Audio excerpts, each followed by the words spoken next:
our pangalan is nakasulat Gastos.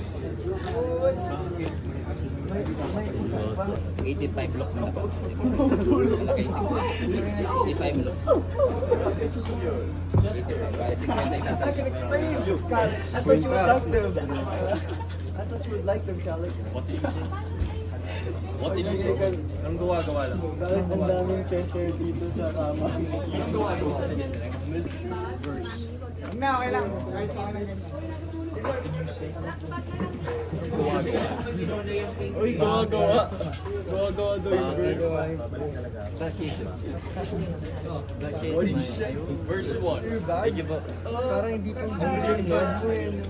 First one. Tama nga. In the beginning. Hi. Ano Good problema morning. sa bag? Ano naman kung cute yung bag mo? Bag niya parang Kasi yung sabi na pwede ka mag-record. You know, this is a private school. This is Brighton Day Academy. Nakakaway na to si Robiel. Bawal na. Pakita nga ng phone case. Mabait pala.